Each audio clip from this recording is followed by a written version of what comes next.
Hi all. നമ്മൾ ഇപ്പം നോക്കിക്കൊണ്ടിരിക്കുന്നത് BEGC 106 popular ലിറ്ററേച്ചറാണ്. നമ്മൾ 1, 2, 3 എന്ന് പറയുന്ന 3 ബ്ലോക്കുകൾ നമ്മൾ കംപ്ലീറ്റ് ആക്കി. നമ്മൾ ഇന്ന് നാലാമത്തെ ബ്ലോക്ക് ജസ്റ്റ് സ്റ്റാർട്ട് ചെയ്യാണ്. നാലാമത്തെ ബ്ലോക്കിൽ ഫസ്റ്റ് യൂണിറ്റാണ് നമ്മൾ ഇന്ന് നോക്കാൻ പോകുന്നത്. പക്ഷേ ഒരുപാട് എൻക്വയറി വരുന്നുണ്ട് കേട്ടോ. നമുക്ക് നാലാമത്തെ ബ്ലോക്ക് എന്താ സ്റ്റാർട്ട് ചെയ്യാത്ത എന്നുള്ളത് നമുക്കറിയാം. ഒരു ക്ലാസ് എടുക്കുമ്പോൾ അതിൻ്റെതായുള്ള റിസ്ക് ഉണ്ട്. ഇപ്പം ഒരു കാര്യം നിങ്ങളോട് പറയുമ്പം അത് പക്കാ 100% അത് കറക്റ്റാണ്, നല്ലൊരു ഇൻഫർമേഷനാണ് നിങ്ങൾക്ക് പാസ് ചെയ്യുന്നത് എന്നുള്ളൊരു ഉറപ്പ് കിട്ടിയിട്ട് വേണം എനിക്കത് ചെയ്യാൻ. അപ്പം നമുക്ക് പല കാര്യങ്ങളും നമുക്കത് പ്രിഫർ ചെയ്തിട്ട് വേണം. ഇത് നിങ്ങൾക്ക് ടെക്സ്റ്റ് ബുക്ക് ഫുൾ കവർ ചെയ്തിട്ട് വേണം നിങ്ങൾക്ക് അതിനെക്കുറിച്ചിട്ട് ഒരു ഐഡിയ നിങ്ങൾക്ക് തരാം. അപ്പം അതിൻ്റേതായിട്ടുള്ള റിസ്ക് ഉണ്ട്. അതുകൊണ്ടാണ് വീഡിയോ ഇത്രയും വൈകുന്നത് എന്നാണ് പറയുന്നത്.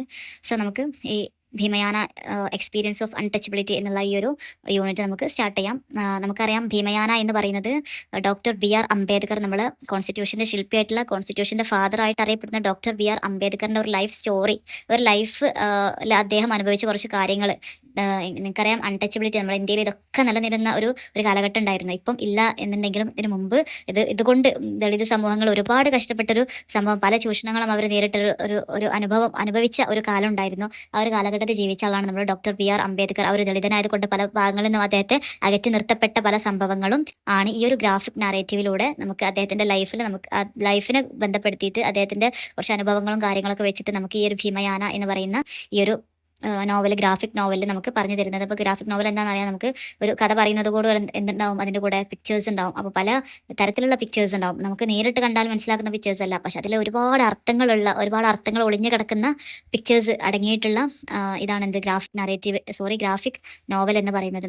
ആ ഒരു ചിത്രം കണ്ടിട്ട് നമ്മൾ വേണം അതിൽ നിന്ന് എന്താണെന്നുള്ളത് നമ്മൾ ഗസ് ചെയ്തെടുക്കണം അത് ഇന്നതാണ് എന്നുള്ളത്. അപ്പം അത്രയും എന്താ പറയുക, കുറച്ചൊരു ഒരു ഹൈ ഇൻ്റലിജൻസ് നമുക്ക് വേണം അത് മനസ്സിലാക്കിയെടുക്കാൻ എന്നുള്ളതാണ്. പെട്ടെന്ന് കാണുമ്പോൾ മനസ്സിലാവുന്നതല്ല ശരിക്കും ഒരു ഗ്രാഫിക് നോവൽ എന്നൊന്നും പറയുന്നത്. അപ്പം നമുക്ക് അതിൽ നിന്ന് ആ ഒരു ഭാഗം പറയുമ്പം നമുക്ക് എന്താണ് അതിൽ നിന്ന് അതിനോടനുബന്ധിച്ച പല സംഭവങ്ങളായിരിക്കും പറയുന്നത് എന്നുള്ളത്. അപ്പം ഒരാൾ ഒരു ദളിത് കുട്ടിയോട് എന്താണ് വേറൊരാൾ വന്ന് കണ്ട് നീ നിന്നെ തൊടാൻ പറ്റില്ല അല്ലെങ്കിൽ നിന്നെ ഇതാക്കാൻ പറ്റില്ല എന്ന് പറയുമ്പം ശരിക്കും അതൊരു അയാൾ പറയുന്ന ഒരു വാക്ക് എന്താണ്, ഒരു അമ്പായിട്ട് കേൾക്കുന്ന ആളുടെ മനസ്സിൽ, ആ ദളിതൻ്റെ മനസ്സിൽ കുത്തിക്കയറുന്ന രീതിയിലുള്ള അവരുടെ സംസാരങ്ങൾ ആ ഒരു രീതിയിലായിരിക്കും ആ ഒരു ചിത്രങ്ങൾ ഉണ്ടാവുക. അപ്പം എന്താണ് ആ ഒരു വാക്ക് ആണോ അവിടെ പറയുന്നത്, ഒരു അമ്പ്. അപ്പം ആ ഒരു വാക്കുകൾ നമ്മുടെ ഹൃദയത്തിൽ എത്രത്തോളം കുത്തിക്കയറുന്നു എന്നുള്ളതാണ് അതിൽ നിന്ന് മനസ്സിലാവുന്നത്. അപ്പം ആ ഒരു രീതിയിലുള്ള കുറച്ചൊരു ഹൈ ലെവലായിട്ടുള്ള ഒരു ഗ്രാഫിക് ആയിട്ടുള്ള പിക്ചേഴ്സും അതിനനുബന്ധമായിട്ടുള്ള സ്റ്റോറീസും നോവൽസിൻ്റെ ഭാഗങ്ങളാണ് ഈ ഒരു ഗ്രാഫിക് നോവലിൽ ഉണ്ടാവുക. അപ്പം അദ്ദേഹത്തിൻ്റെ ലൈഫിൽ അദ്ദേഹം അനുഭവിച്ച പല സംഭവങ്ങളും ചിത്രങ്ങളിലൂടെയും ഒക്കെ കൊണ്ടുപോകുന്ന ഒരു നോവലാണ് ഈ ഒരു നോവൽ എന്ന് പറയുന്നത്. സോ നമുക്ക് ആദ്യം തന്നെ ഡോക്ടർ BR അംബേദ്കറെ കുറിച്ചിട്ട് നോക്കാം. നമുക്കറിയാം അദ്ദേഹം ഭരണഘടനയുടെ ശില്പിയാണ്, അതുപോലെ തന്നെ ഫാദറാണ്, അതുപോലെ തന്നെ ദളിത് പ്രസ്ഥാനത്തിൻ്റെയും ദളിത് ബോധോദയത്തിൻ്റെ തന്നെ ഒരു മുഖ്യ നേതാവായിട്ട് നമുക്ക് ആരെ കണക്കാക്കാം, ഡോക്ടർ BR അംബേദ്കർ കണക്കാക്കാം. അദ്ദേഹം സ്കോളറാണ്, ടീച്ചറാണ്, വക്കീലാണ്, ജേർണലിസ്റ്റാണ്, ചിന്തകനാണ്. അദ്ദേഹം കൈകടത്താത്തൊരു മേഖലകളും ഇല്ല. അത്രയും ഒരു ക്രെഡിബിൾ ആയിട്ടുള്ള ഒരാളാണ് അദ്ദേഹം എന്ന് പറയുന്നത്. അദ്ദേഹം ജനിച്ചത് 1891 മധ്യപ്രദേശിലെ മൗ എന്നൊരു സ്ഥലത്താണ് അദ്ദേഹം ജനിച്ചത്. സ്കൂളിൽ ഒരുപാട് ജാതി വിവേചനങ്ങൾ അദ്ദേഹം നേരിട്ടിട്ടുണ്ട്. അദ്ദേഹത്തെ വേർതിരിച്ചിരുത്തും, അങ്ങനത്തെ പല സംഭവങ്ങൾ നമുക്കിതിൽ പഠിക്കാനുണ്ട് കേട്ടോ. നമുക്ക് പറയാം.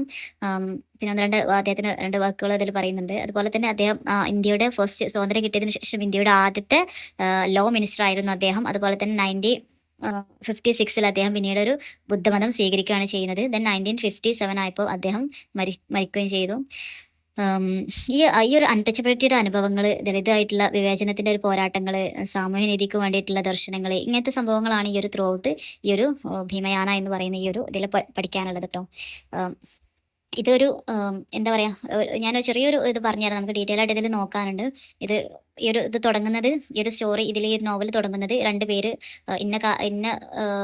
പേര് ഒന്നും വിവരിക്കുന്നില്ല. ഈ 2 പേര് തമ്മിൽ സംസാരിക്കുന്ന ഈ ഒരു ജാതി വിവേചനത്തിൻ്റെ രീതിയിൽ സംസാരിക്കുന്ന രീതിയിൽ എന്താണ്, ഒരാൾ ഡോക്ടർ BR അംബേദ്കർ അദ്ദേഹത്തിൻ്റെ ഒരു ലൈഫിനെ കുറിച്ചിട്ട് ഇതിൽ പറയുകയാണ്. ഇതിൽ 3 ഭാഗങ്ങളായിട്ടാണ് പറയുന്നത്. വാട്ടർ എന്ന് പറയുന്നുണ്ട്, ഷെൽട്ടർ പറയുന്നുണ്ട്, ദെൻ ട്രാവൽ പറയുന്നുണ്ട്. ഈ ഒരു 3 വിഭാഗങ്ങളിൽ അദ്ദേഹം ഫേസ് ചെയ്തിട്ടുള്ള പല പ്രശ്നങ്ങളാണ് ഈ ഒരു 3 ഇതിലായിട്ട് പറയുന്നത്. ദെൻ അങ്ങനെ അവർ തമ്മിൽ പറയുന്നത് ഒരു പാസ്റ്റ് പ്രസന്റ് എന്നുള്ള രീതിയിലാണ് ഈ ഒരു സ്റ്റോറി നോവൽ വരുന്നത് എന്നുള്ളതാണ് കേട്ടോ.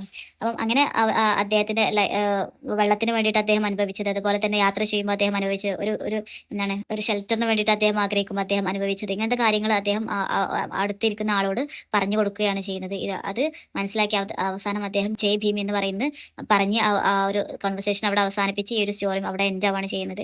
അപ്പം ഇതിലൂടെ ഈ നമ്മുടെ ഈ ഒരു ഡോക്ടർ ബി ആർ അംബേദ്കറിന്റെ ലൈഫാണ് ഇതിലൂടെ പറയുന്നത്. അത് അയാളെ കുറിച്ചിട്ട് അറിയാത്ത ഒരാൾക്ക് എന്താണ് അയാളെ കുറിച്ചിട്ട് പറഞ്ഞു കൊടുത്തെന്നാണ് അവസാനം അയാൾ എന്താണ് ജയ് ഭീം എന്ന് പറയുന്നത് പറഞ്ഞു പോകുന്ന ഒരു ഷോർട്ട് സ്റ്റോറി, ഒരു ഷോർട്ട് സമ്മറിയാണ് ഞാൻ ഇപ്പം നിങ്ങൾക്ക് പറഞ്ഞത്. നമുക്ക് ഡീറ്റെയിൽ ആയിട്ട് ഇതിൽ നോക്കാനുണ്ട്.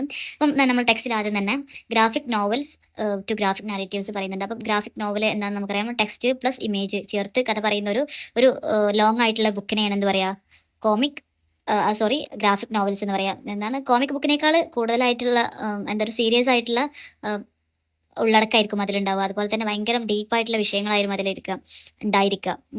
മേ ബി ഇതെന്തായിരിക്കും ഹിസ്റ്ററി ബേസ് ചെയ്തിട്ട് പൊളിറ്റിക്സ്, ഐഡന്റിറ്റി, വാർ, റേസ്, കാസ്റ്റ്, ഇങ്ങനത്തെ പല സംഭവങ്ങളും ബേസ് ചെയ്തിട്ടുള്ളതായിരിക്കും. അപ്പോൾ കോമിക് ബുക്ക് എന്ന് പറയുമ്പം ഈ കുട്ടികൾക്കൊക്കെ ഉള്ള രീതിയിലുള്ള പുസ്തകമാണല്ലോ കോമിക് ബുക്ക് എന്ന് പറയുന്നത്. പക്ഷേ ഈ ഒരു ചിത്രം പ്ലസ് സ്റ്റോറി എന്നൊക്കെ പറയുമ്പം ഇതെന്താണ് മുതിർന്ന ആളുകൾക്കുള്ളതാണ്. കുറച്ചുകൂടി ഒരു ഗൗരവമുള്ള വിഷയങ്ങളാണ് ഇതിൽ ഉണ്ടാവുക എന്നുള്ളതാണ്. അതുപോലെ തന്നെ ചിത്രത്തിൽ എന്താണ് പല സൂചനകളും നമുക്ക് തരും. അവരുടെ ഒരു ഫേഷ്യൽ എക്സ്പ്രഷൻസിന് പോലും എന്തുണ്ടാവും, ഓരോ അർത്ഥങ്ങളുണ്ടാവും. അതിൻ്റെ കളറായിക്കോട്ടെ, ലേ ഔട്ട് ആയിക്കോട്ടെ, എല്ലാത്തിനും ഈ ഒരു സ്റ്റോറിയിൽ, ഈ ഒരു പിക്ചറിൽ അർത്ഥങ്ങളുണ്ട് എന്നുള്ളതാണ്. അപ്പം നമ്മൾ തന്നെ ഈ വായനക്കാർ എന്നുള്ള രീതിയിൽ നമ്മൾ തന്നെ ആ ചിത്രങ്ങളൊക്കെ ഇൻറ്റർപ്റ്റ് ചെയ്ത് എന്താണ് അർത്ഥം നമ്മൾ തന്നെ നിർമ്മിച്ചെടുക്കുകയാണ് ചെയ്യുന്നത്. ദെൻ ഗ്രാഫിക് നറേറ്റീവ്സ് എന്ന് പറയുന്നത് കൂടുതലായിട്ടും ഈ ഒരു ഗ്രാഫിക് നോവൽ എന്നതിൽ ഗ്രാഫിക് നറേറ്റീവ്സ് എന്നുള്ള വേർഡാണ് കൂടുതലായിട്ട് ഉപയോഗിക്കട്ടോ. ഇതും ടെക്സ്റ്റ് ഇമേജ് ചേർത്ത് പറയുന്ന രീതിയാണ്. പക്ഷേ ഈ ഒരു ഗ്രാഫിക് നറേറ്റീവ്സിൽ കോമിക് ബുക്സ്, അതുപോലെ തന്നെ ഗ്രാഫിക് നോവൽസ് വരും, ഗ്രാഫിക് മെമ്മറീസ് വരും, പൊളിറ്റിക്കൽ കാർട്ടൂൺസ് വരും, വിഷ്വൽ ഹിസ്റ്ററീസ് വരും, തുടങ്ങിയ എല്ലാതരം ദൃശ്യ കഥകളെയും ഉൾക്കൊള്ളുന്ന ഒരു വലിയ ഒരു പദമാണ് എന്ത് പറയുന്നത്, ഗ്രാഫിക് നറേറ്റീവ്സ് എന്ന് പറയുന്നത്. ഗ്രാഫിക് നറേറ്റീവ്സിന്റെ ഒരു ഭാഗം മാത്രമാണ് ആര് ഗ്രാഫിക് നോവൽസ് എന്ന് പറയുന്നത്. പിന്നീട് പറയുന്നത് ഇന്ത്യൻ ഗ്രാഫിക് നറേറ്റീവ്സ് പറയുന്നുണ്ട്. 1960 അത് 1970 ആ ഒരു കാലഘട്ടത്തിലാണ് ഈ ഒരു ഗ്രാഫിക് നാരേറ്റീവ്സിൻ്റെ ഒക്കെ ഒരു തുടക്കം എന്ന് പറയുന്നത്. അതുവരെ എന്താണ് ഈ ഒരു കോമിക് ബുക്സിൻ്റെ ഒക്കെ ഈ ഒരു കോമിക്സ് ബുക്സ് കൂടുതലായിട്ടും പബ്ലിഷ് ചെയ്തിട്ടുള്ളത് ഈ ഒരു കാലഘട്ടത്തിലാണ്. പിന്നീട് എന്താണ് ഈ കോമിക്കിൽ നിന്ന് മാറി, ഈ കോമിക് എന്ന് പറയുമ്പോൾ ഒരു എൻ്റർടൈൻമെൻറ്റ് എന്നത് മാത്രമാണ് ആ ഒരു കോമിക്കിലൂടെ ഉദ്ദേശിക്കുന്നത്. പക്ഷേ ആ ഒരു കോമിക്കിൽ നിന്ന് മാറി പിന്നീട് കുറച്ച് സീരിയസ് ആയിട്ടുള്ള നറേറ്റീവ്സിലേക്കുള്ള ഒരു മാറ്റം, ആ ഒരു മാറ്റത്തിൻ്റെ സമയമാണ് ഈ ഒരു ടൈം, ഈ ഒരു കാലഘട്ടം എന്ന് പറയുന്നത്. പഴയ കാലത്ത് എന്താണ് കോമിക്ക് ഭയങ്കര രസകരമായിട്ടുള്ള ഒരു വായനയായിരുന്നെങ്കിൽ ഇപ്പോൾ എന്താണ് ഇതുപോലെയുള്ള ഈ ഒരു ഗ്രാഫിക് നറേറ്റീവ്സ് ഒക്കെ എന്താണ് ചിന്താവിഷയമാകുന്ന സീരിയസ് ആയിട്ടുള്ള സോഷ്യൽ പൊളിറ്റിക്കൽ ആയിട്ടുള്ള ചർച്ച ചെയ്യുന്ന പല സംഭവങ്ങളും ആണ് ഈ ഒരു ഗ്രാഫിക് നറേറ്റീവ്സിലൂടെ ഇപ്പം ഉണ്ടാവുന്നത് എന്നുള്ളതാണ്. അപ്പോൾ ഇപ്പോഴത്തെ ഇന്ത്യൻ ഗ്രാഫിക് നറേറ്റീവ്സിൻ്റെ ഒരു സ്വഭാവം എന്ന് പറയുമ്പം ഇതിലുള്ളടക്കം കൂടുതൽ എന്താ പറയുക, ഒരു സാഹിത്യപരമായിട്ടുള്ള, സാമൂഹികപരമായിട്ടുള്ള, അല്ലെങ്കിൽ ഒരു ചരിത്രപരമായിട്ടുള്ള സംഭവം ആയിരിക്കും എന്നുള്ളതാണ് ഇപ്പോഴത്തെ ഒരു കണ്ടീഷനിൽ നമ്മൾ ന്യൂ ഇന്ത്യൻ ഗ്രാഫിക് നറേറ്റീവ്സിൻ്റെ ഒരു സ്വഭാവം എന്ന് പറയുന്നത്. ഇപ്പം അതുപോലെ തന്നെ ഒരു ഗ്രാഫിക് നറേറ്റീവിന് ഒരു രൂപം ഉണ്ടാവും, അതുപോലെ തന്നെ അതിനൊരു വിഷയം ഉണ്ടാവും, അതിനൊരു ലാംഗ്വേജ് ഉണ്ടാവും, അതിനൊരു പ്രത്യേക ചിത്രകല ഉണ്ടാവും, പൊളിറ്റിക്കൽ ബാക്ക്ഗ്രൗണ്ട് ഉണ്ടാവും, അതിന് പരിഹാസം ഉണ്ടാവും, അതിൽ ക്രിട്ടിക്സ് ഉണ്ടാവും, അതിൽ എല്ലാം ചേർന്നതാണ് എന്ത് പറയുന്നത് ഒരു ഗ്രാഫിക് നറേറ്റീവ് എന്ന് പറയുന്നത്. പിന്നീട് പറയുന്ന വേറൊരു ടോപ്പിക്കാണ്, നമ്മൾ ടെക്സ്റ്റിൽ പറയുന്ന സംഭവങ്ങളാണ് ഞാൻ പറയുന്നത്. അതിൽ ഇമ്പോർട്ടൻ്റ് ആയിട്ടുള്ള ഭാഗം മാത്രം ഞങ്ങൾക്ക് പറഞ്ഞു തരാണ് കേട്ടോ. അപ്പോൾ നിങ്ങൾക്ക് വേണമെങ്കിൽ ആ ഒരു ഹെഡിങ് മാത്രം എഴുതിയിട്ട് ഞാൻ പറയുന്ന ഇമ്പോർട്ടൻ്റ് ആയിട്ടുള്ള കാര്യങ്ങൾ മാത്രം നോട്ട് ചെയ്താൽ മതി. പിന്നെ കൂടുതലായിട്ടൊന്നും അതിൽ നമുക്ക് ആലോചിക്കേണ്ട. അപ്പോൾ പിന്നെ ഈ ഒരു ഭീമയാനെ കുറിച്ചിട്ട് പറയുമ്പോൾ നമുക്കിതൊക്കെ അതിൽ ഇൻക്ലൂഡ് ആക്കാൻ പറ്റും. ഇപ്പോൾ 20 മാർക്കിന് ചോദിക്കുമ്പം നമുക്ക് എന്താണ് ഈ ഒരു സംഭവങ്ങൾക്ക് ഒരു ഗ്രാഫിക് നോവൽ എന്നുള്ള രീതിയിലൊക്കെ നമുക്കതിനെ കൂടുതലായിട്ട് വിശദീകരിച്ച് എഴുതാൻ പറ്റും. പിന്നീട് പറയുന്നത് ഭീമയാന ആസ് എ ഗ്രാഫിക് നറേറ്റീവ് എന്നുള്ള രീതിയിൽ പറയുന്നുണ്ട്. ഇപ്പം ഭീമയാനയുടെ പബ്ലിഷിംഗ് നോട്ട്സിലൊക്കെ നമുക്ക് ഇതൊരു ഗ്രാഫിക് ബുക്സ് ആണ് എന്നുള്ള രീതിയിലാണ് ഇത് പറയപ്പെടുന്നത്. പക്ഷേ എങ്കിലും പൊതുവേ ഇതൊരു ഗ്രാഫിക് നോവൽ വിഭാഗത്തിലാണ് പെടുന്നത്. നമുക്കറിയാം ഭീമയാന ഈസ് എ ഗ്രാഫിക് നോവൽ, മനസ്സിലാക്കി വെക്കാം. ഈ ഒരു രീതിയിലാണിത് ഉൾപ്പെടുന്നത്. ഇത് ഇംഗ്ലീഷിൽ, ഹിന്ദി, അതുപോലെ തന്നെ കന്നഡ, തമിഴ്, തെലുങ്ക്, മലയാളം, മറാത്തി എല്ലാ ഭാഷയിലും ഈ ഭീമയാന ഇറക്കിയിട്ടുണ്ട്. ഇതൊരു എന്താ പറയുക, ഒരു പെഡഗോജിക്കലായിട്ടുള്ളൊരു ടൂളായിട്ടാണ് പറയുന്നത്. അഥവാ ഈ ദളിതരല്ലാത്തവരും അതുപോലെ തന്നെ പ്രത്യേകമായിട്ടുള്ള ഉയർന്ന ജാതിക്കാരും ഈ ഒരു ജാതി പീഡനത്തിൻ്റെ ഒരു യാഥാർത്ഥ്യത്തെ തിരിച്ചറിയണം എന്നതാണ് ഇതിൻ്റെ ഒരു ലക്ഷ്യം. ഈ ഭീമയാന എന്ന് പറയുന്ന ഇതിൻ്റെ ലക്ഷ്യം എന്താണ്, എല്ലാവരും ഈ ഒരു പുസ്തകം വായിക്കണം, ഇത് അനുഭവിച്ച ആളുകളും വായിക്കണം, ഇതിനെക്കുറിച്ചിട്ട് ഇത് ചെയ്ത ആളുകളും, ആ ഒരു ജാതിയിൽപ്പെട്ട ആളുകളും ഇത് വായിക്കണം എന്നുള്ളതാണ് ഇതിൻ്റെ ഒരു ടൂൾ എന്ന് പറയുന്നത്. ഇത് നമ്മുടെ അംബേദ്കറിൻ്റെ ഒരു ഒറ്റപ്പെട്ട ജീവിതം മാത്രമല്ല, ദളിത് സമൂഹത്തിൽ അനുഭവിച്ച ഒരു ചരിത്രം കൂടിയാണ് എന്നുള്ളതാണ് പറയുന്നത്. പിന്നീട് പറയുന്നൊരു മെയിനായിട്ടുള്ള നമുക്ക് ഈ ഒരു ഭീമയാന പഠിക്കുമ്പം തന്നെ പഠിക്കേണ്ട ഒരു സംഭവമാണ് ഈ ഗോണ്ട് ആർട്ട് എന്ന് പറയുന്നത്. GONDART, ഗോണ്ട് ആർട്ട് എന്ന് പറയുന്നത് ഒരു ഭയങ്കര ഇമ്പോർട്ടൻ്റ് ആയിട്ടുള്ളൊരു ഭാഗമാണിത്. ഈ ഗോണ്ട് വിഭാഗം എന്ന് പറയുന്നത് സൗത്ത് ഏഷ്യയിലെ തന്നെ ഏറ്റവും വലിയ ഒരു ആദിവാസി സമൂഹത്തിൽപ്പെട്ട ആളുകളാണ്. ഗോണ്ട് വിഭാഗം എന്ന് പറയുന്നത്. മധ്യപ്രദേശിലാണ് അധികമായും ഈ വിഭാഗത്തെ കാണപ്പെടുന്നത്. ഗോണ്ട് വിഭാഗത്തിലെ ഒരു പ്രത്യേകമായിട്ടുള്ള സ്ഥാനം ഉള്ള ആളുകളാണ് പർദ്ദാൻ ഗോണ്ടുകൾ എന്നറിയപ്പെടുന്നത്. അവർക്കൊരു പ്രത്യേകമായിട്ടുള്ള ഒരു കുടുംബ ചരിത്രം ഉണ്ടാവും, പാരമ്പര്യമായിട്ടുള്ള ഗാഥകളുണ്ടാവും, ജനകീയമായിട്ടുള്ള ഗീതങ്ങളുണ്ടാവും, പുരാണങ്ങളുണ്ടാവും. അങ്ങനത്തെ എന്താണ് പറയുക മുതലായ ഒക്കെ ഒരു വായനാ പാരമ്പര്യമായിട്ട് അവർ സംരക്ഷിക്കുകയും ചെയ്യും. അതുപോലെ തന്നെ അത് കൈമാറുകയും ചെയ്യും. അവർക്കൊരു കുറച്ച് പൈതൃകങ്ങൾ ഉണ്ടാവും, അത് അവർ സംരക്ഷിക്കുകയും ചെയ്യും, അത് അവർ കൈമാറുകയും ചെയ്യും. അത് ചെയ്യുന്ന ആളുകളായിരുന്നു ആര്? പർദ്ദാൻ ഗോണ്ടുകൾ എന്ന് പറയുന്നത്. അവർക്കൊരു പ്രത്യേക ശൈലി ഉണ്ടായിരുന്നു. അതുപോലെ തന്നെ പറയുന്ന വേറൊരു കാര്യമാണ് പ്രശസ്തമായിട്ടുള്ള ഗോണ്ട് കലാകാരൻ എന്ന രീതിയിൽ അറിയപ്പെടുന്ന ജങ്കർ സിംഗ് ശ്യാം എന്ന് പറയുന്ന അദ്ദേഹം, ജങ്കർ സിംഗ് ശ്യാം എന്ന് പറയുന്ന അദ്ദേഹം ആണ് ഈ ഒരു ഗോണ്ട് കലയുടെ ഒരു പുതിയ ശൈലി അദ്ദേഹം ആവിഷ്കരിച്ചു. അത് ഈ ഒരു ഗോണ്ട് കലാരൂപം എന്ന് പറയുന്നത് ആ ഒരു സമുദായത്തിൽ ഉണ്ടായിരുന്നെങ്കിലും ഇത് ആളുകളിലേക്ക് എത്താൻ അദ്ദേഹം ഒരു പുതിയൊരു ശൈലി ആവിഷ്കരിച്ചു എന്നുള്ളതാണ്. ഇതിലൂടെ ഈ ഒരു ഗോണ്ട് കലയ്ക്ക് ഒരു അന്താരാഷ്ട്രമായിട്ടുള്ള ഒരു അംഗീകാരം പോലും ലഭിച്ചു എന്നുള്ളതാണ്. ഈ ഒരു ഗോണ്ട് കല എന്ന് പറയുന്നത് ഒരു പെയിൻറ്റിങ് ശൈലിയാണ്. അഥവാ അദ്ദേഹത്തിൻ്റെ ചിത്രങ്ങൾ ആ ഒരു ഗോണ്ട് സമുദായത്തിൻ്റെ പാരമ്പര്യം, അതുപോലെ അതായത് ജനകീയമായിട്ടുള്ള ഗാനങ്ങളും അതുപോലെ അതിൻ്റെ വിശ്വാസങ്ങളൊക്കെ ഒരു ദൃശ്യരൂപത്തിൽ അദ്ദേഹം പെയിൻറ് ചെയ്ത് ചെയ്യുക എന്നുള്ളതാണ്. അത് ആ പെയിൻറ്റിങ്ങിലൂടെ അത് അവതരിപ്പിക്കുക എന്നുള്ളതാണ്. അങ്ങനെ ഒരു പ്രത്യേക ഒരു വിഭാഗം ആയിരുന്നു ഈ ഒരു ഗോണ്ട് വിഭാഗം എന്ന് പറയുന്നത്. അങ്ങനെയാണ് ഈ ഒരു ഗോണ്ട് കല എന്ന് പറയുന്നത് ജനകീയമായിട്ട് വരികയും അതുപോലെ തന്നെ ഒരു അന്താരാഷ്ട്ര അംഗീകാരം ഇതിന് ലഭിക്കുകയും ചെയ്യുന്നുള്ളതാണ്. അതുപോലെ ഇയാളെ പ്രവർത്തനത്തിലൂടെ രൂപപ്പെട്ട ഒരു കലാശൈലിയാണ് ജങ്കർ കലാം എന്ന് വിളിക്കുന്നത്. അപ്പം ഗോണ്ട് ആർട്ട് എന്ന് മനസ്സിലായല്ലോ. ഒരു പ്രത്യേക ഒരു ആദിവാസി വിഭാഗം പോലെ ഒരു ദളിത് വിഭാഗമാണ് ഗോണ്ട് വിഭാഗം എന്ന് പറയുന്നത്. അവരുടെ ഒരു പ്രത്യേക അവരുടേതായിട്ടുള്ളൊരു പ്രത്യേക ഒരു ശൈലിയിൽ അവർ ചെയ്യുന്ന അവരുടെ പരമ്പരാഗതമായിട്ടുള്ള വിശ്വാസങ്ങളും ഇതിലൂടെയൊക്കെ അവർ ചെയ്യുന്ന ഒരു പെയിൻറ്റിങ് കലയാണ് എന്ത് പറയുന്നത്, ഗോണ്ട ആർട്ട് എന്ന് പറയുന്നത്. അത് ആവിഷ്കരിച്ച ആളാരാണ്? ജങ്കർ സിംഗ് ശ്യാം ആണ്. അദ്ദേഹം അതിനൊരു പുതിയൊരു ശൈലി കണ്ടെത്തി അതിനതൊരു അന്താരാഷ്ട്ര അംഗീകാരം അതിലൂടെ ലഭിച്ചു എന്നുള്ളതാണ് കേട്ടോ ഇതുവരെ പറഞ്ഞത്. പിന്നീട് പറയുന്നത് ഭീമയാനയിലുള്ള ഗോണ്ട് ആർട്ടിനെ കുറിച്ചിട്ട്. ഈ ഗോണ്ട് ആർട്ടിൽ എന്തൊക്കെ കാര്യങ്ങൾ പറയുന്നുണ്ട് എന്നുള്ളതാണ് പറയുന്നത്. യഥാർത്ഥമായിട്ടുള്ള ചിത്രങ്ങളല്ല ശരിക്കും ഈ ഒരു ഗോണ്ട ആർട്ടിലൂടെ പറയുന്നത്. ഭയങ്കര സൂചനാപരമായിട്ടുള്ള അല്ലെങ്കിൽ ആശയപരമായിട്ടുള്ള ചിത്രങ്ങളാണ് അതിൽ ഉപയോഗിക്കുക.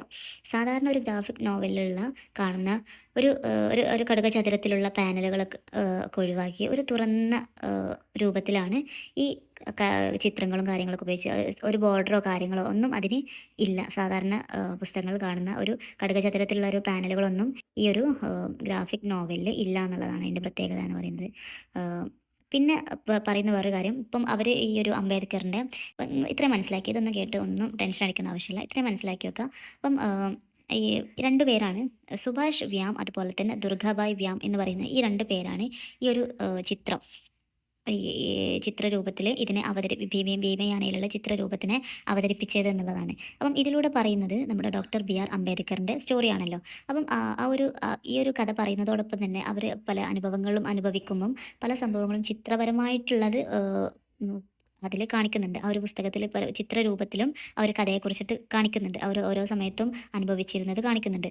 അപ്പം ഈ അവർ ഉപയോഗിച്ച ശൈലി, ആ ഒരു കഥ പറയാൻ ആ ഒരു ചിത്രം ഉപയോഗിച്ച ശൈലിയാണ് ഈ ഗോണ്ട് ആർട്ട് എന്ന് പറയുന്ന ദളിത് സമൂഹമായിട്ടുള്ള ആദിവാസി സമൂഹമായിട്ടുള്ള അവരുടെ പ്രത്യേക ശൈലിയിലുള്ള ഈ ഗോണ്ട് ആർട്ട് എന്ന് പറയുന്ന അവരുടെ കലാശൈലിയാണ് അവർ ഈ പുസ്തകത്തിൽ ചിത്രം വരയ്ക്കാൻ വേണ്ടിയിട്ടുള്ള ഉപയോഗിച്ചത് എന്നുള്ളതാണ് പറയുന്നത്. അപ്പം ഈ ഒരു അവർ ഇപ്പോൾ ശരിക്കും അവരുടെ വീടുകളും മതിലുകളൊക്കെ അലങ്കരിക്കാൻ വേണ്ടിയിട്ടാണ് ശരിക്കും ഈ ഒരു ഗോണ്ട് ആർട്ട് അവരുടെ സമൂഹത്തിൽ ഉപയോഗിച്ചിരുന്നത്. അവരുടെ വീടുകളും അതുപോലെ തന്നെ മതിലുകളൊക്കെ ഈ ഒരു ഗോണ്ട് ആർട്ട് പ്രകാരം അത് വരച്ച് വെക്കും. അതൊരു ഐശ്വര്യം എന്നുള്ള രീതിയിൽ അവർക്കതൊരു വിശ്വാസം എന്നുള്ള രീതിയിൽ അത് ചെയ്യും.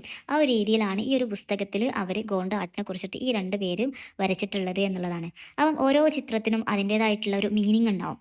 ഇതിൽ 3 തരത്തിലുള്ള ഒരു സ്പീച്ച് ബബിൾസ് പറയുന്നുണ്ട്. അഥവാ ആ ഒരു ചിത്രത്തിൽ ഒരു പ്രത്യേക ദൃശ്യരൂപങ്ങളായിരിക്കും ആ ഒരു ചിത്രം ഉണ്ടാവുക. ആ ചിത്രം നമുക്ക് തരുന്ന എന്താ പറയുക, അത് നമുക്ക് പറഞ്ഞു തരുന്ന കാര്യം. ഇപ്പോൾ ഞാൻ എക്സാമ്പിളല്ല, നമുക്കിതിൽ പറയുന്ന കാര്യം തന്നെ പറയാം.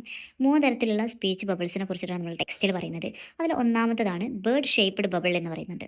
ഈ ഒരു ബേർഡ് ഷേപ്പിലുള്ള ഒരു ബബിൾ കണ്ടാൽ സൂചിപ്പിക്കുന്നത് അതൊരു ഭയങ്കര സൗമ്യമായിട്ടുള്ള അല്ലെങ്കിൽ ഒരു ദുഃഖഭരിത വാക്കുകൾ ഒക്കെ പറയുന്ന ഒരു കഥാപാത്രങ്ങൾക്ക് വേണ്ടി നൽകുന്ന ഒരു തരം ആർട്ട്, ഒരു തരം കല ആണ് ഈ ഒരു ബേർഡ് ഷേപ്പിലുള്ള ബബിൾ സൂചിപ്പിക്കുന്നത് എന്നുള്ളത്. അപ്പോൾ ഓരോ ഒരു ചിത്രത്തിനും ഓരോ സൂചന നൽകുന്നുണ്ട് എന്നുള്ളതാണ്. അത് മാത്രം മനസ്സിലാക്കി വെക്കാം. അഥവാ ഈ ദളിത് സമൂഹത്തിന് പറയുന്ന പോലെ ഒരു വർഗീയമായിട്ടുള്ളൊരു അടിച്ചമർത്തലുകൾ ഒക്കെ അത് അടിച്ചമർത്തലുകൾ ഏറ്റുവാങ്ങി അതിന് ഇരയായവരുടെ ഒരു മൃദുവായ ശബ്ദത്തെ സൂചിപ്പിക്കാൻ വേണ്ടിയിട്ടാണ് ഈ ബേർഡ് ഷേപ്പ്ഡ് ബബിൾ ഇതിൽ സൂചിപ്പിക്കുന്നത്. ആ ഒരു രൂപത്തിലുള്ള ബേർഡ് ഷേപ്പ്ഡ് ആയിട്ടുള്ള ബബിളിനെ സൂചിപ്പിക്കുന്നത് എന്താണ്? ആ ഒരു അടിച്ചമർത്തൽപ്പെട്ട ആളുകളുടെ ഒരു നിശബ്ദമായിട്ടുള്ള ഒരു വോയിസ് അല്ലെങ്കിൽ ഒരു മൃദുവായിട്ടുള്ളൊരു വോയിസ് സൂചിപ്പിക്കാൻ വേണ്ടിയിട്ടാണ് ഈ ഒരു ബേർഡ് ഷേപ്പ്ഡ് ബബിൾ സൂചിപ്പിക്കുന്നത്. ഇത്രയും മനസ്സിലായല്ലോ. ദെൻ രണ്ടാമത്തതാണ് സ്റ്റിങ് ഷേപ്പ്ഡ് ബബിൾ. ഒരു മുൾരൂപത്തിലുള്ളൊരു ബബിൾ. അപ്പം മുൾരൂപം എന്നൊക്കെ പറയുമ്പോൾ തന്നെ എന്താണ്? ഒരു മുള്ളുകൊണ്ട് എന്താണ് ഒരാളെ കുത്താൻ പറ്റും. അപ്പം ആ ഒരു ബബിൾ എന്താണ്? ഒരു വിഷമുള്ള കഠിനമായിട്ടുള്ള വിവേചനപരമായിട്ടുള്ള വാക്കുകളൊക്കെ പറയുന്ന ആളുകൾക്ക് വേണ്ടിയിട്ട് ആളുകളെ സൂചിപ്പിക്കാൻ വേണ്ടിയിട്ടാണ് ഈ ഒരു സ്റ്റിങ് ഷേപ്പ്ഡ് ആയിട്ടുള്ള ബബിൾ അതിൽ കൊടുത്തിട്ടുള്ളത്.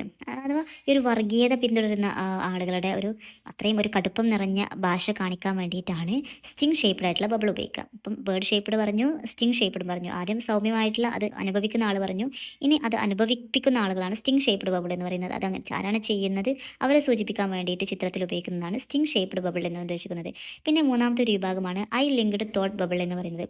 അഥവാ ഈ ഒരു ചിത്രത്തിലൂടെ എന്താണ് ആ ഒരു സ്റ്റോറിയിലുള്ള കഥാപാത്രങ്ങളുടെ ഉള്ളിലെ ചിന്തകൾ കാണിക്കാൻ വേണ്ടിയിട്ട് അവരുടെ നിരീക്ഷണങ്ങൾ കാണിക്കാൻ വേണ്ടിയിട്ടൊക്കെ സൂചിപ്പിക്കുന്നതാണ് ഈ ഒരു ഐ ലിങ്ക്ഡ് തോട്ട് ബബിൾ എന്ന് പറയുന്നത്. അഥവാ വായ്മൊഴിയല്ലാത്ത ഒരു അഥവാ മനസ്സിലെ പ്രതികരണങ്ങൾ കാണിക്കാൻ വേണ്ടിയിട്ട് നമുക്കൊരു ഉൾക്കാഴ്ച ഉണ്ടാവില്ലേ, അതിനൊക്കെ കാണിക്കാൻ വേണ്ടിയിട്ടാണ് ഒരു ഐ ലിങ്ക്ഡ് തോട്ട് ബബിൾ ഉപയോഗിക്കുന്നത്. അപ്പോൾ ഇത്രയും മനസ്സിലായല്ലോ. ഇത് ആ ഒരു ചിത്രത്തിൻ്റെ ഒരു പ്രത്യേകത ആയിട്ടാണ് ഇതൊക്കെ പറയുന്നത് കേട്ടോ. അതുപോലെ തന്നെ ആ ഒരു ചിത്രത്തിൻ്റെ മറ്റൊരു പ്രത്യേകതയാണ് ഡിഗ്ന പാറ്റേൺ എന്ന് പറയുന്നത്. ഇതൊക്കെ പഠിച്ച് വെക്കണം കേട്ടോ. ഈ ഡിഗ്ന പാറ്റേണൊക്കെ നിർബന്ധമാണ്. നമ്മൾ ഗോണ്ടാട്ട് പറയുമ്പം ഈ ഒരു ഡിഗ്ന പാറ്റേണും നിർബന്ധമാണ് പഠിക്കൽ. ഞാൻ പറഞ്ഞല്ലോ ഈ ഒരു ഗോണ്ട് ആർട്ട് എന്നൊക്കെ പറയുന്നത് എന്താ, വീടുകളിലും മതിലുകൾ ഒക്കെ നിലം ഒക്കെ അലങ്കരിക്കാൻ വേണ്ടിയിട്ടാണ് ഒരു പരമ്പരാഗത രൂപമായിട്ടുള്ള രീതിയിൽ അവർ ഉപയോഗിച്ചിരുന്നത്. പക്ഷെ നമ്മുടെ ഈ ഒരു ഭീമയാനയിൽ പറയുമ്പം ഒരു ഗ്രാഫിക് നോവലിൽ പേജുകൾ ഫുള്ള് ഞാൻ പറഞ്ഞാൽ ഒരു ഓപ്പൺ എന്നുള്ള രീതിയിലാണ്. അതിനൊരു ബോർഡറുകളും കാര്യങ്ങളൊന്നുമില്ല. പക്ഷേ ആ ഒരു ഇതിൽ ഈ ഒരു ചിത്രത്തിൽ ബോർഡർ എന്നുള്ള രീതിയിൽ വിഭജിക്കാൻ വേണ്ടിയിട്ടാണ് ഈ ഒരു ഡിഗ്ന പാറ്റേൺ ഉപയോഗിച്ചത്.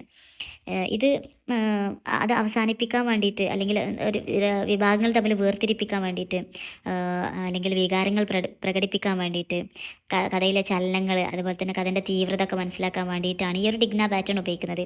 ഇതിൽ കഥയിലെ മാറ്റങ്ങളും അതുപോലെ തന്നെ സ്ഥലം സമയത്തിൻ്റെ മാറ്റങ്ങൾ കാണിക്കാൻ ഇത് എങ്ങനെയൊക്കെയാണ് ഈ ഡിഗ്ന പാറ്റേൺ ഉപയോഗിക്കുക അത് മാത്രം മനസ്സിലാക്കി വെക്കുക. ഒരു ചിലപ്പം ഈ ഒരു പാറ്റേൺ എന്ന് പറയുന്നത് പല രൂപത്തിലുള്ളതാവും, ത്രികോണത്തിലുള്ളതാവും, അങ്ങനത്തെ പല പാറ്റേണുകളും ഡിഗ്ന പാറ്റേണിൽ പെടും. അപ്പം പല രീതിയിലുള്ള സംഭവം. ഇതൊക്കെ എന്താണ് ഇതിൻ്റെ പ്രത്യേകിച്ച് ദളിതർ ഉപയോഗിച്ചിരുന്ന സംഭവമാണ്. അപ്പം ഈ ഒരു പുസ്തകത്തിലും അത് ഉപയോഗിക്കുമ്പം എന്താണ് അത് അവരുടെ അത്രയും പ്രധാനപ്പെട്ട അത്രയും അവർക്ക് അത്രയും ഒരു പ്രാധാന്യം ഇതിൽ കൊടുക്കുന്നു എന്ന് കാണിക്കാൻ വേണ്ടിയിട്ടാണ് ഈ ഒരു പാറ്റേണുകളും അതുപോലെ തന്നെ ഗോണ്ട് ആർട്ടുകളൊക്കെ ഇതിൽ ഉപയോഗിച്ചത് എന്നുള്ളതാണ്. സോ നമ്മൾ ഇനി പോകുന്നത് ഇതിൻ്റെ ഡീറ്റെയിൽ ആയിട്ടുള്ളൊരു സമ്മറിയിലോട്ടാണ്. An overview of Bhimayana experiences of untouchability എന്നുള്ള ഒരു പാട്ടിലേക്കാണ് നമ്മൾ പോകുന്നത്. നമുക്കറിയാം ഇത് ആരെ കുറിച്ചിട്ടുള്ള സ്റ്റോറിയാണ്? ഡോക്ടർ BR അംബേദ്കറിൻ്റെ സ്റ്റോറിയാണ്. എന്താണ് ഡോക്ടർ BR അംബേദ്കറിൻ്റെ നാമത്തിൻ്റെ ഫുൾ പേര് എന്താണ്? ഭീമറാവു എന്നുള്ളതാണ്. അങ്ങനെ അദ്ദേഹത്തിനെ വിളിക്കുന്ന ചെല്ലപ്പേരാണ് ഭീം എന്ന് വിളിക്കുന്നത്. ഇനി നമുക്ക് പറയാവുന്നതൊക്കെ ഭീമിനെ കുറിച്ചിട്ടാണ്. ചെറുപ്പത്തിലുള്ള ഭീമിനെ കുറിച്ചിട്ട് അവൻ അനുഭവിച്ച പല സംഭവങ്ങളെ കുറിച്ചിട്ടാണ് നമുക്കിനി പറയാനുള്ളത്.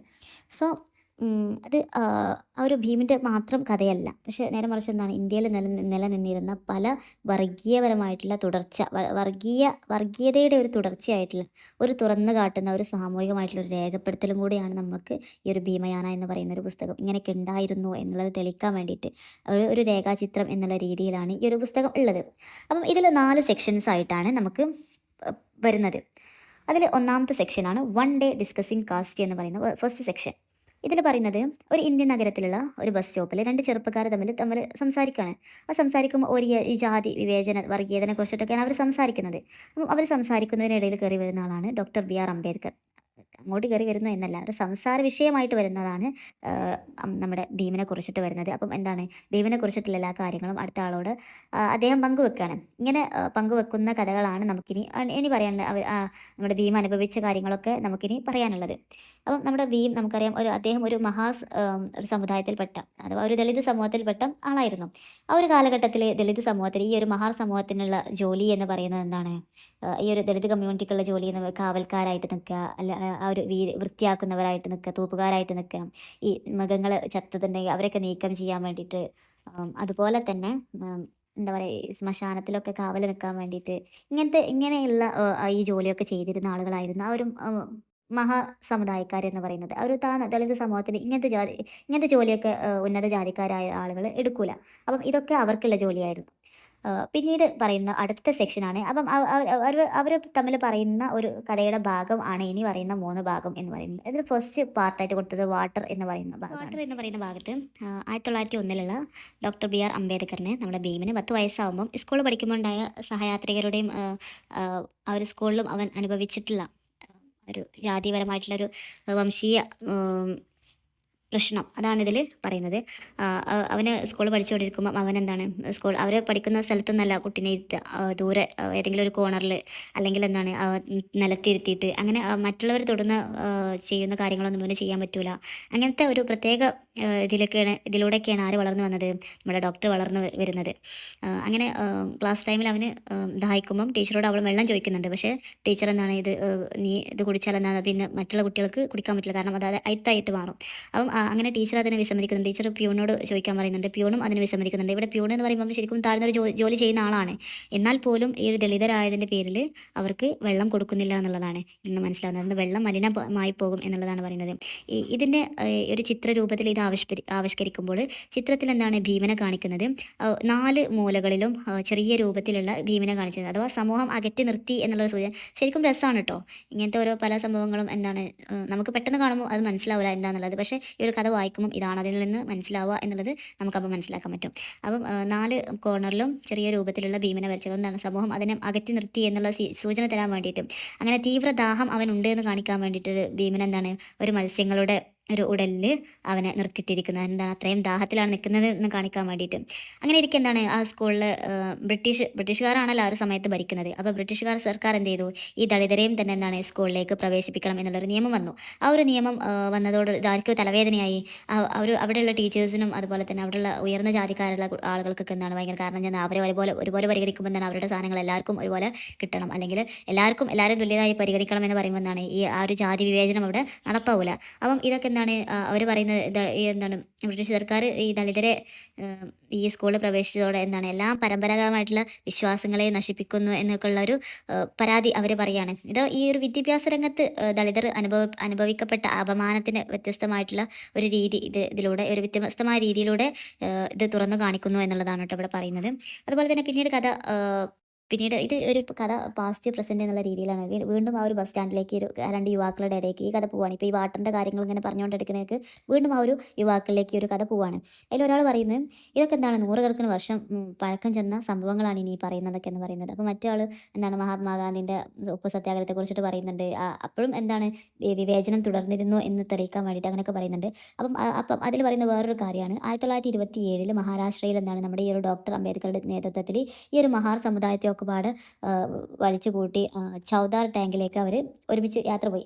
ഈ ചൗദാർ ടാങ്ക് എന്ന് പറയുന്നത് പബ്ലിക്കായിട്ടുള്ള വെള്ളം എടുക്കുന്ന ടാങ്കാണ്. അത് അവർക്കും ഈ ദളിതരായിട്ടുള്ള അവർക്കും അതിന് അവകാശം വേണമെന്ന് പറഞ്ഞ് അവർ ഒരുപാട് പ്രതിഷേധങ്ങളും കാര്യങ്ങളൊക്കെ നടത്തി അവസാനം 10 വർഷങ്ങൾക്കപ്പുറം 1927 നടന്ന പ്രതിഷേധം 1937 എന്താണ് ബോംബെ ഹൈക്കോടതി വിധി വന്നു, എന്താണ് ദളിതർക്ക് ചൗദാർ ടാങ്ക് വെള്ളം ഉപയോഗിക്കാം എന്നുള്ളൊരു വിധി വന്നു എന്നുള്ള രീതിയിലാണ്. ഇതിലെന്താണ് ഒരു കലാരൂപത്തിൽ വരയ്ക്കുമ്പോൾ ഒരു വലിയൊരു ടാങ്ക് വരയ്ക്കുന്നുണ്ട്. അതിൽ ഒരു വലിയൊരു മത്സ്യത്തിൻ്റെ ശരീരമായിട്ടാണ് ഒരു ടാങ്കിനെ വരച്ചിരിക്കുന്നത്. ഇങ്ങനെയൊക്കെ രസകരമായിട്ടുള്ള രീതിയിൽ അതിൽ അവതരിപ്പിച്ചു എന്നുള്ളതാണ്. പിന്നീട് ആ ഒരു പേജിൽ തന്നെ മുൻവശത്ത് 2008 ഒരു വാർത്ത കൊടുക്കുകയാണ്, എന്താണ് പ്രാദേശിക കുളം ഉപയോഗിച്ചതിന് സാമൂഹികമായ പരിഷ്കരണം ഏർപ്പെടുത്തി എന്ന് പറയുന്നത്. അഥവാ കഥ വീണ്ടും പിന്നീട് ബസ് സ്റ്റാൻഡിലേക്ക് മാറുകയാണ്. അപ്പോൾ എന്താണ് ഇന്നത്തെ ഇന്ത്യയിലും ഈ ഒരു ജാതി വിവേചനം തുടരുന്നു എന്ന് നമുക്ക് മനസ്സിലാക്കാൻ വേണ്ടിയിട്ടാണ് ആ ഒരു ഇതവിടെ കൊടുത്തത്. അതോടുകൂടെ ആ വാട്ടറിൻ്റെ സെക്ഷൻ കഴിഞ്ഞു. ഇനി പറയുന്നത് ഷെൽട്ടർ എന്നുള്ള ആ ഒരു ഭാഗത്തിൽ പറയുന്നതാണ്. ഇതിൽ 1918 അംബേദ്കർ വിദേശ പഠനം പൂർത്തിയാക്കിയിട്ട് ഇന്ത്യയിലേക്ക് മടങ്ങുന്നതെന്ന് പറയുന്നത്. അങ്ങനെ ഒരു ജനറൽ ഓഫീസിൽ ഒരു അക്കൗണ്ടൻ്റ് ആയിട്ടാണ് ജോലി എടുക്കാൻ അദ്ദേഹം തീരുമാനിക്കുന്നത്. അങ്ങനെ ബോംബെയിൽ നിന്ന് അദ്ദേഹം ട്രെയിനിൽ ബറോഡയിലേക്ക് പോവുകയാണ്. അപ്പം അദ്ദേഹം മനസ്സിലാക്കുന്ന ഒരു കാര്യം എന്ന് ചോദിച്ചാൽ, വിദേശത്ത് അദ്ദേഹം പഠനമായിട്ട് വിദേശത്തായിരുന്നല്ലോ. അപ്പം അവിടെ ഇല്ലാത്ത ജാതി വിവേചനം ഇപ്പോഴും ഇന്ത്യയിൽ നിലനിൽക്കുന്നു എന്നുള്ള നഗ്ന സത്യം അദ്ദേഹം ആ ഒരു യാത്രയിലൂടെ തന്നെ തിരിച്ചറിയാണ്. അവൻ അവിടെ എത്തിയിട്ടും അദ്ദേഹത്തിന് എന്താണ് ഒരു താമസ സൗകര്യങ്ങളൊന്നും ലഭിക്കുന്നത് കാരണം എന്താണ് ഇതൊക്കെ ഉന്നതമായിട്ടുള്ള ആളുകൾക്ക് മാത്രം കൊടുക്കാൻ പറ്റും. ദളിതരാണെന്ന് പറയുമ്പോൾ ആരും അവനെ ഒരു ഷെൽട്ടർ കൊടുക്കാൻ ആരും തയ്യാറാവുന്നില്ല എന്നുള്ളതാണ്. ഈ ഒരു കാര്യം ഒരു ട്രെയിൻ യാത്ര ഒരു വളഞ്ഞ വളഞ്ഞ വരികളിലൂടെ വരച്ചിരിക്കുന്നതായിട്ടാണ് ഒരു ചിത്രത്തിൽ അവർ കൊടുത്തിട്ടുള്ളത്. കാരണം എന്താ വെച്ചാൽ അവർ അയാളുടെ ഭീതി അതുപോലെ തന്നെ അയാളുടെ ചിന്തകളൊക്കെ പ്രതിഫലിപ്പിക്കാൻ വേണ്ടിയിട്ടാണ് ആ ഒരു രീതിയിൽ. അഥവാ എത്ര പോയിട്ടും എത്താത്തൊരു യാത്ര എന്താണ് അവിടെ എത്തിയിട്ട് എന്താണ് റൂം പോലും ഒരു ഷെൽട്ടർ പോലും ആരും കൊടുക്കാൻ തയ്യാറാവാത്ത ഒരു വല്ലാത്തൊരു യാത്രയാണ് അവിടെ സൂചിപ്പിക്കുന്നത്. അതുപോലെ തന്നെ പാർസികൾ എന്ന് പറയുന്ന ആളുകളുണ്ട്. ഉന്നതമായിട്ടുള്ള ആളുകളാണെങ്കിൽ പോലും എന്താണ് അദ്ദേഹം വിചാരിച്ചിരുന്നത് ഈ പാർസികൾക്ക് എന്താണ് ഈ ഒരു ജാതി വിശ്വാസം ഒന്നും പാലിക്കാത്ത ആളുകളാണ് ഈ പാർസികൾ എന്നാണ്. പക്ഷേ അവിടെ എത്തിയിട്ടും എന്താണ് അവർക്ക് അവരുടെ ഇടയിലൊന്നും ദളിതരാണെന്ന് പറഞ്ഞാൽ ഒരിക്കലും അവന് റൂം കിട്ടുന്നില്ല. അങ്ങനെ അവസാനം എന്താണ് പാർസി പെട്ട ആളാണെന്നുള്ള രീതിയിൽ എന്താണ് രജിസ്റ്ററിൽ അങ്ങനെ താൽക്കാലികമായിട്ടുള്ള ഒരു ധാരണയിൽ എന്താണ് അങ്ങനെ അതിൽ പാർസി എന്നുള്ള രീതിയിൽ അങ്ങനെ ഒപ്പ് വെച്ച് കൊടുക്കുന്നുണ്ട്. പിന്നീട് ഓഫീസിലാണെങ്കിലും ഫയലുകളൊക്കെ എറിഞ്ഞാണ് കൊടുക്കുന്നത്. കയ്യിലൊന്നല്ല, കൈ തൊട്ടാൽ എന്താണ് അയിത്തായി പോകും. അവൻ എന്താണ് ഫയലുകളൊക്കെ എറിഞ്ഞു കൊടുക്കുക. ഇങ്ങനെ ഇരിക്കെ പിന്നീട് എന്താണ് പാർസികൾ ഈ ഒരു സംഭവം അറിഞ്ഞ് അദ്ദേഹത്തിനെതിരെ വധഭീഷണി ഒക്കെ ആയിട്ട് എന്താണ് നീ ഞങ്ങൾ പാർസികളോട് ഇത് മലിനമാക്കി എന്നൊക്കെ പറഞ്ഞ് അങ്ങനെ ഡോക്ടർ അവിടുന്ന് ഓടിച്ചു വിടുകയാണ്. അവൻ്റെ സുഹൃത്തുക്കൾ പോലും അവനുള്ള ഒരു ആശ്രയം നിഷേധിക്കുന്നു എന്നുള്ള ഒരു വേദനാജനകമായിട്ടുള്ള ഒരു സത്യം അവൻ മനസ്സിലാക്കുകയാണ്. ഹിന്ദു ആയിട്ടുള്ള ക്രിസ്ത്യൻസ് ആയിട്ടുള്ള പല സുഹൃത്തുക്കളും എന്താണ് അവനെ കൈവിടുകയാണ് അവിടെ. അപ്പം ഈ ഒരു സംഭവം സൂചിപ്പിക്കുന്ന സുഹൃത്തുക്കളുടെ ഒരു മറുപടികൾ എന്താണ് ഈ ഒരു ചിത്രത്തിൽ ഒരു അമ്പ് കുത്തുന്ന രീതിയിലാണ് വരച്ചിരിക്കുന്നത്. എന്താ അവർ പറയുന്ന ഓരോ വാക്കുകളും കുത്തിക്കയറുന്നത് അദ്ദേഹത്തിന് മനസ്സിലാക്കാം. കാരണം അത്രയും ശക്തമായിട്ടുള്ള മോശമായിട്ടുള്ള വാക്കുകളാണ് അവർ പറയുന്നത് എന്നുള്ളതാണ്. അവസാനത്തെ ഭാഗമാണ് ട്രാവൽ എന്ന് പറയുന്നൊരു ഭാഗം. ഇതിൽ അദ്ദേഹത്തിൻ്റെ യാത്രയിലുണ്ടായിട്ടുള്ള അനുഭവങ്ങളാണ് പറയുന്നത്. 1934 അദ്ദേഹം ബസ്സിലിങ്ങനെ യാത്ര ചെയ്യുമ്പോൾ അദ്ദേഹത്തിന് 43 വയസ്സാണ്. അപ്പം എന്താണ് അദ്ദേഹം രാഷ്ട്രീയ പ്രവർത്തനത്തിൻ്റെ ഒരു ഭാഗമായിട്ട് യാത്ര ചെയ്യുമ്പോൾ 1929 ഒരു അനുഭവം അദ്ദേഹം ഓർമ്മിക്കുകയാണ്. 1929 അദ്ദേഹം ഒരു കുതിരവണ്ടിയിൽ കയറാണ്. അദ്ദേഹം എല്ലാവരാലും ബഹുമാനിക്കപ്പെടുന്ന ഒരാളാണ് ആ സമയം ആവുമ്പോഴേ. ഒരു വലിയൊരു രാഷ്ട്രീയ പ്രവർത്തകൻ എന്നുള്ള രീതിയിൽ അദ്ദേഹം എല്ലാവരാലും ബഹുമാനിക്കപ്പെടുന്ന ആളാണ്. പക്ഷേ അദ്ദേഹം കുതിരവണ്ടിയിൽ കയറുമ്പം ആ ഒരു കുതിരവണ്ടി ശരിക്കല്ല പോകുന്നത് എന്നുള്ളത് അദ്ദേഹത്തിന് മനസ്സിലാകും. പക്ഷെ ഒരു കുതിരവണ്ടിക്ക് അപകടം സംഭവിക്കുകയും ചെയ്യും. അപ്പം അന്വേഷിച്ചപ്പോഴാണ് ഇയാൾ എന്താണ് ദളിതനാണെന്ന് പറഞ്ഞിട്ട് ആരും ആ ഒരു കുതിരവണ്ടി യാത്ര ചെയ്യാൻ ആരും മുന്നോട്ട് വന്നില്ല. അപ്പം എന്താണ് ഇതിനെക്കുറിച്ചിട്ട് കൂടുതലായിട്ട് വ്യക്തമായിട്ടുള്ള അറിയാത്ത ഒരാളാണ് ആ ഒരു കുതിരവണ്ടി ഓടിച്ചിരുന്നത് എന്നുള്ളത് പിന്നീടാണ് മനസ്സിലായത്. എന്താണ് ആ ഒരു ജാതി വ്യത്യാസം കാരണം ആണ് ഇങ്ങനെയൊക്കെ ഉണ്ടായത് എന്നുള്ള കാര്യമാണ് അവിടെ പറയുന്നത്. അങ്ങനെ ഒരു അപകടം അങ്ങനെ സംഭവിച്ചിട്ടുണ്ട്. അതുപോലെ തന്നെ ഇതിൽ പറയുന്ന മറ്റൊരു കാര്യം എന്താണ്, ഈ ഗാന്ധിയും അതുപോലെ തന്നെ അംബേദ്കർ തമ്മിൽ ചെറിയൊരു തർക്കം ഉണ്ടായിരുന്നു. അഥവാ ഗാന്ധിയുടെ മുൻഗണന എന്ന് പറയുന്നത് എന്താണ്, ബ്രിട്ടീഷുകാരിൽ നിന്ന് ഇന്ത്യക്കാർക്ക് സ്വാതന്ത്ര്യം നേടിക്കൊടുക്കുക എന്നുള്ളതായിരുന്നു എങ്കിൽ നമ്മുടെ ഡോക്ടർ BR അംബേദ്കറിൻ്റെ ആഗ്രഹം എന്താണ്, ഹിന്ദു സമൂഹത്തിൽ നിന്നുള്ള ഒരു ആന്തരിക പരിഷ്കരണം. ഈ ഒരു ജാതി വിവേചനം കാരണം അദ്ദേഹത്തിന് എന്താണ് കൂടുതലായിട്ടും അത്രയും അനുഭവിച്ച ഒരാളാണ് ആര്, ഈ ഒരു നമ്മുടെ ഭീം എന്ന് പറയുന്ന അദ്ദേഹം. അപ്പം അദ്ദേഹത്തിന് ബ്രിട്ടീഷുകാരെക്കാട്ടിലും കൂടുതലായിട്ടുള്ള ഈ ഒരു ജാതി വിവേചനം നേരിട്ടത് സ്വന്തം സമുദായത്തിലുള്ള സ്വന്തം രാജ്യത്തിലുള്ള സ്വന്തം സമുദായത്തിലുള്ള പെട്ട മനുഷ്യന്മാരിൽ നിന്ന് തന്നെയാണ് അദ്ദേഹത്തിന് ഏറ്റവും കൂടുതൽ അവഗണന ലഭിച്ചത്. അപ്പം എന്താണ് ഈ ഒരു ബ്രിട്ടീഷുകാർ ഇതിൻ്റെ നാട്ടിൽ നിന്ന് പോകുന്നതിന് മുമ്പ് തന്നെ എന്താണ് ഈ ഒരു ജാതി വിവേചനമാണ് ഇവിടെ നിന്ന് മാറ്റേണ്ടത് എന്നുള്ളത് ആണ് അദ്ദേഹം വാദിച്ചത്. കാരണം ഗാന്ധിജിയെ സംബന്ധിച്ച് അദ്ദേഹം നല്ലൊരു ഉയർന്ന ജാതിയിൽപ്പെട്ട ഒരാളാണ്. അപ്പം എന്താണ് അത് അനുഭവിച്ച ആളായിട്ടാണ് അദ്ദേഹത്തിന് എന്താണ് അതാണ് കൂടുതലായിട്ട് ഇമ്പോർട്ടൻ്റ് എന്നുള്ള രീതിയിൽ അതിൽ അങ്ങോട്ടും ഇങ്ങോട്ടും ഒക്കെ അങ്ങനെ തമ്മിൽ ചെറിയൊരു വാക്ക് തർക്കം എന്നുള്ള രീതിയിൽ ഉണ്ടാവുന്നുണ്ട്.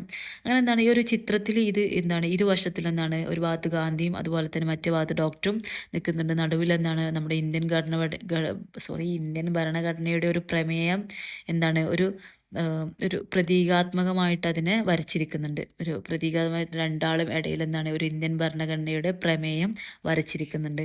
അപ്പം അതിൽ ഡോക്ടറിൻ്റെ ചിന്തകൾ എന്താണ് ഒരു മര രൂപത്തിൽ വരച്ചിരിക്കുന്നത്.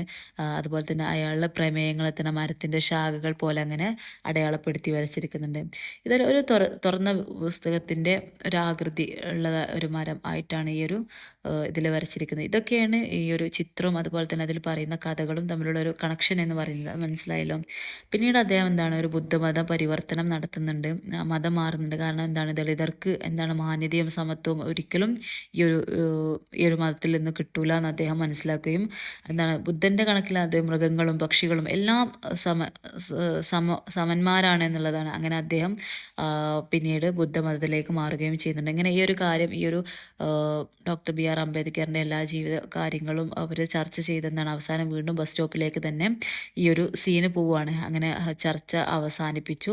അപ്പം രണ്ടുപേരും തമ്മിൽ പിരിയാണ്. അപ്പോൾ ഒരാൾക്ക് ഡോക്ടറെ കുറിച്ചിട്ടൊന്നും അറിയില്ലായിരുന്നു. അപ്പം മറ്റേ ആൾ എന്താണ് അദ്ദേഹത്തെ കുറിച്ചിട്ട് എല്ലാം പറയുമ്പം അപ്പം എന്താണ് ആ ഡോക്ടറിനെ ആദരിച്ച് അദ്ദേഹം എന്താണ് ജയ് ഭീം എന്ന് അദ്ദേഹം പറയുകയാണ് ചെയ്യുന്നത്. അതോടുകൂടെ ആ ഒരു ഭാഗം എൻഡായി. നിങ്ങൾക്ക് എല്ലാം നല്ല രീതിയിൽ തന്നെ മനസ്സിലായി എന്ന് ഞാൻ വിചാരിക്കുന്നു. അപ്പം എന്തെങ്കിലും പ്രശ്നങ്ങളോ കാര്യങ്ങളോ ഉണ്ടെങ്കിൽ കമൻ്റായിട്ട് അറിയിക്കുക. നിങ്ങൾക്ക് ഇഷ്ടപ്പെട്ടാൽ കമൻറ്റ് ഇടാനും അതുപോലെ തന്നെ ലൈക്ക് ഇടാനും മറക്കരുത്. നമ്മളെ ഫുള്ളായിട്ട് സപ്പോർട്ട് ചെയ്യുക. നെക്സ്റ്റ് ഭാഗം ഉടനെ തന്നെ അപ്ലോഡ് ചെയ്യാം കേട്ടോ.